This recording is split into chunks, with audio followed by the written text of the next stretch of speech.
Hey guys, Iceblocks here, and today, like everyone else, I'm going to be talking about the balance changes. But instead of talking about the broad subject, I'm going to be talking about just the shield changes and what they say for snipers, as these changes are pretty drastic as it changes the whole playstyle of both of them. But remember, these are proposed changes and aren't the final cut of what these shields will change to be. So let's first compare what they changed about both shields. The DDS is one of the most hated sniper items as it gives a clear advantage for the sniper using the DDS. Now, the DDS's old stats was plus 25 max HP, 15% bullet resistance, and a 20% explosive damage vulnerability. Now, the new proposed stats is an afterburn immunity and a 50% fire resistance. So it's obvious that the role of the shield got completely switched upside down, from countering other snipers to countering pyros. And this change isn't horrible in my opinion, but they should have gone a different route of it still being a sniper counter, but that isn't my call. So now let's talk about the Razorback. Its use is to block a single backstab and that's it.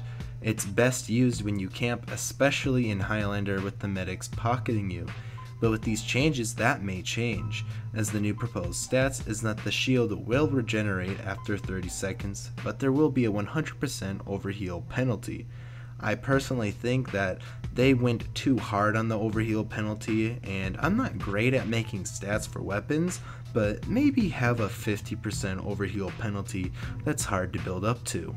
These shields affect the way a sniper is going to play, as if you were to have the DDS equipped, you would be less afraid of other snipers and would be less hesitant to move around and to peek corners.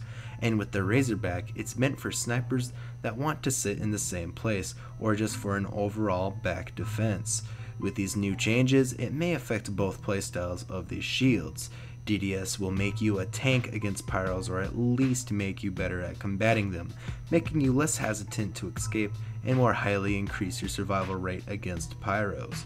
And the Razorback will be less campy and more open to movement as your shield does regenerate now, and also with that non-existent overheal, it's not great to stay in the same spot.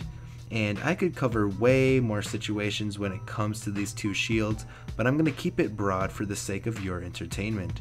For the good or worse, this is how these changes will affect the playstyles of both of these weapons.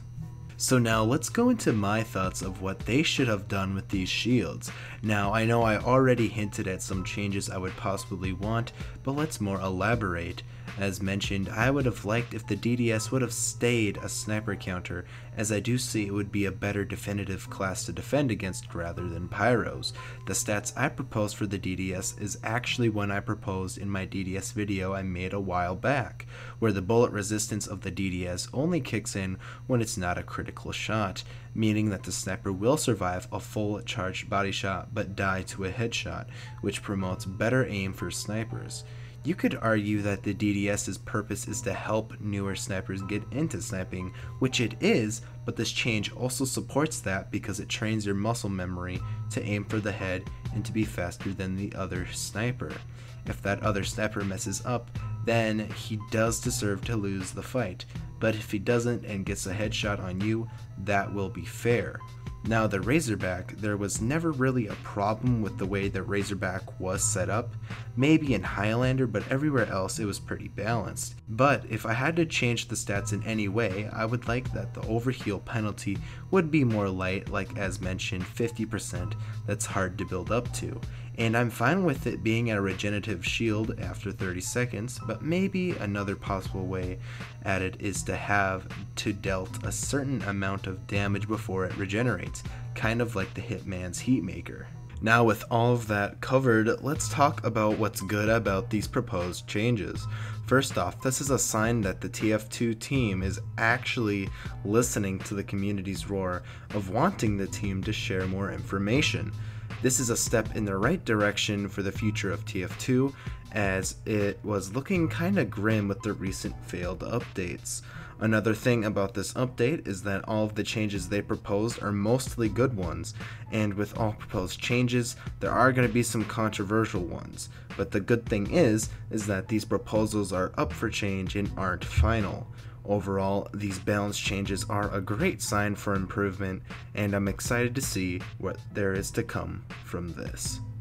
So that's basically all I have to say about the shield changes, and if you have different thoughts on these changes, comment down below. I am open to have a discussion with you guys. But besides that, this is when I shamelessly promote my social media. So if you haven't yet, follow my Twitter at IcePlux and join my Discord where things take place, and also feel free to add me on Steam to chat and have a conversation. With all of that said, like the video if you liked it and subscribe for more TF2 content. As always, stay fresh, my Freshies, peace.